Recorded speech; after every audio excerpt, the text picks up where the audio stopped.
constant current source. This is used in differential amplifier circuits. The output is nothing but the mirror image of input. Output is nothing but mirror image of input. That means what? Source is equal to I sink. This is the constant current source that is used in your differential amplifier. Why we are naming this as Q3 and Q4 is Q3 and Q4. Already we are using in a differential amplifier we are using two transistors, no, Q1 and Q2. This is Q3 and Q4. Both are identical transistor. Identical transistor means what? The voltages are equal, currents are equal, and that means base emitter voltage, base emitter current, emitter to collector voltages and all same. What we are doing here means we are summing the currents at node VBE3. What is VBE3? This is nothing but node I2 is equal to IC4 plus I. These two currents we are summing up. That means I2 is equal to IC4 and I. See here. What is I?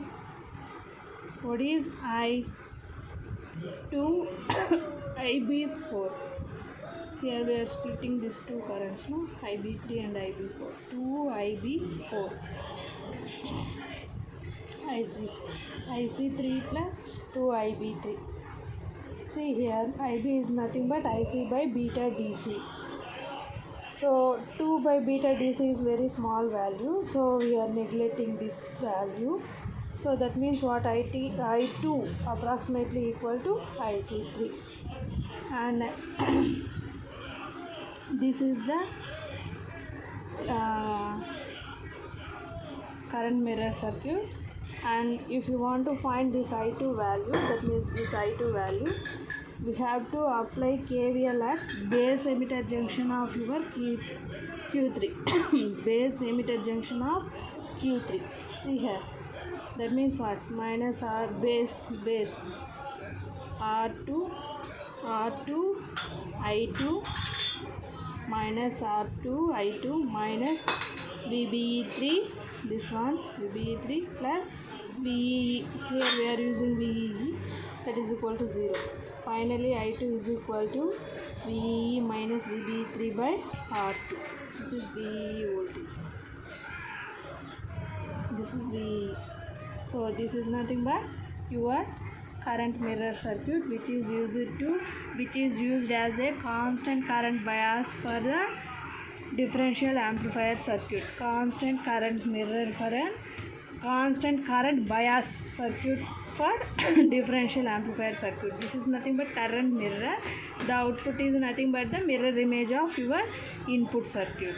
This is the circuit diagram. Why we are taking Q3 and Q4? Already we are using two transistors for differential amplifiers that are named as Q1 and Q2. Here we are taking this as Q3 and Q4. See the operation and see this the circuit diagram. That's it. Next, coming to level translator. What is the use of this level translator? Level translator is nothing but we are using number of differential amplifiers. We are using number of differential amplifiers in input stage, in level translator stage, in intermediate stage. We are using number of differential amplifiers. We are cascading the number of differential amplifiers. No, if you want to connect one stage of differential amplifier to another stage, there is a change in differential amplifier DC level. If we apply first stage DC level to second stage output increases. That means what? The output DC level increases. So that means what? We are not getting proper output. Sometimes the output may destroy. So in order to make that zero level, instead of increasing, in order to make that zero DC level, we are using these level translators in between the differential amplifiers while in cascading. This is the three different circuit diagrams we have for level translators. Emitter follower with divider network circuit, emitter follower with constant current bias. Constant current bias how we are getting? By using these diodes. Level level translator with current mirror. Level translator with current mirror. This is the diagram we are using in differential amplifiers, how the constant current source and how the level translator. If you want to shift the DC level to 0, we are using DC level, that means level translators, level shifters. That is the main use of this level translator. Simple diagrams only. In constant current mirror we have some small equation, that's it.